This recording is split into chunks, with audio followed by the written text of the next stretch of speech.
యోహాను సువార్త 16వ అధ్యాయంలో ఉన్న 33 వచనములు.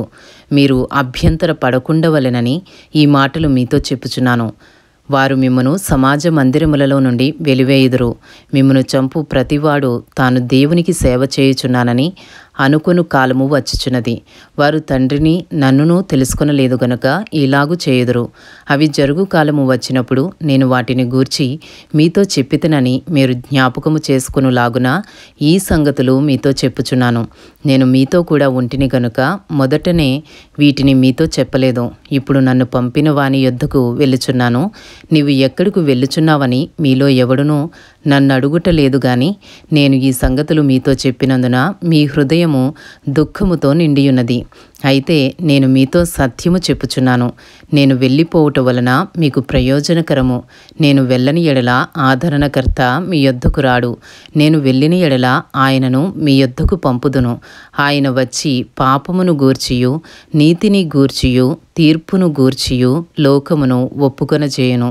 లోకులు నాయందు విశ్వాసముంచలేదు గనుక పాపమును గూర్చియు నేను తండ్రి యొద్దకు వెళ్ళుట వలన మీరిక నన్ను చూడరు గనుక నీతిని గూర్చియు ఈ లోకాధికారి తీర్పు పొందియున్నాడు గనుక తీర్పును గూర్చియు ఒప్పుకొనజేయను.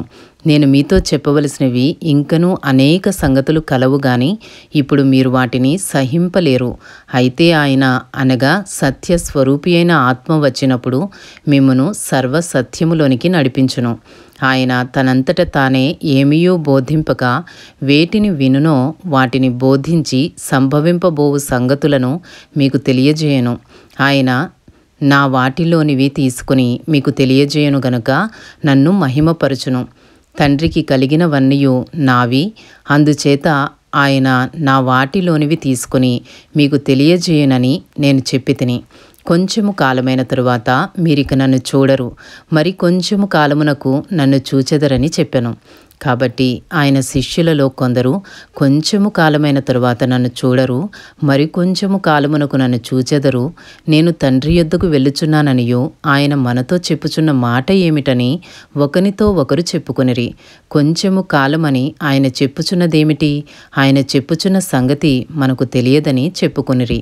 వారు తన్ను అడుగగోరుచుండిరని యేసు ఎరిగి వారితో ఇట్లనెను, కొంచెము కాలమైన తరువాత మీరు నన్ను చూడరు, మరి కొంచెము కాలమునకు నన్ను చూచెదరని నేను చెప్పిన మాటను గూర్చి మీరు ఒకనితో ఒకడు ఆలోచించుకొనుచున్నారా?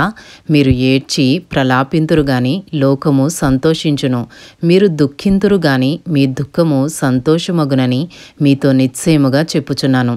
స్త్రీ ప్రసవించునప్పుడు ఆమె గడియ వచ్చెను గనుక ఆమె వేదన పడును. అయితే శిశువు పుట్టగానే లోకమందు నరుడొకడు పుట్టెనను సంతోషము చేత ఆమె ఆ వేదన మరి జ్ఞాపకము చేసుకొనదు. అటువలే మీరును ఇప్పుడు దుఃఖపడుచున్నారు గాని మిమ్మును మరలా చూచెదను. అప్పుడు మీ హృదయము సంతోషించును. మీ సంతోషమును ఎవడును మీ యొద్ద నుండి తీసివేయడు. ఆ దినమున మీరు దేని గూర్చియు నన్ను అడుగరు. మీరు తండ్రిని నా పేరట ఏమీ అడిగినను ఆయన మీకు అనుగ్రహించునని మీతో నిశ్చయముగా చెప్పుచున్నాను. ఇదివరకు మీరేమియూ నా పేరిట అడగలేదు. మీ సంతోషము పరిపూర్ణమగునట్లు అడుగుడి, మీకు దొరుకును. యోహాను సువార్త 16వ అధ్యాయము 25వ వచనము నుండి. ఈ సంగతులు గూఢార్థముగా మీతో చెప్పితిని. అయితే నేనిక ఎన్నడూను గూఢార్థముగా మీతో మాట్లాడక తండ్రిని గూర్చి మీకు స్పష్టముగా తెలియచెప్పు గడియ వచ్చుచున్నది. ఆ దినమందు మీరు నా పేరట అడుగుదురు గాని మీ విషయమై నేను తండ్రిని వేడుకొందునని మీతో చెప్పుటలేదు. మీరు నన్ను ప్రేమించి నేను దేవుని యొద్ద నుండి బయలుదేరి వచ్చితినని నమ్మితిరి గనుక తండ్రి తానే మిమ్మును ప్రేమించుచున్నాడు. నేను తండ్రి యొద్ద నుండి బయలుదేరి లోకమునకు వచ్చియున్నాను, మరియు లోకమును విడిచి తండ్రి యొద్దకు వెళ్ళుచున్నానని వారితో చెప్పెను. యోహాను సువార్త 16వ అధ్యాయము 29వ వచనము నుండి. ఆయన శిష్యులు, ఇదిగో ఇప్పుడు నీవు గూఢార్థముగా ఏమీయూ చెప్పక స్పష్టముగా మాట్లాడుచున్నావు. సమస్తమును ఎరిగినవాడవనియో ఎవడునూ నీకు ప్రశ్న వేయ అగత్యము లేదనియో ఇప్పుడు ఎరుగుదుము. దేవుని యొద్ద నుండి నీవు బయలుదేరి వచ్చితివని దీని వలన నమ్ముచున్నామని చెప్పగా, యేసు వారిని చూచి, మీరిప్పుడు నమ్ముచున్నారా?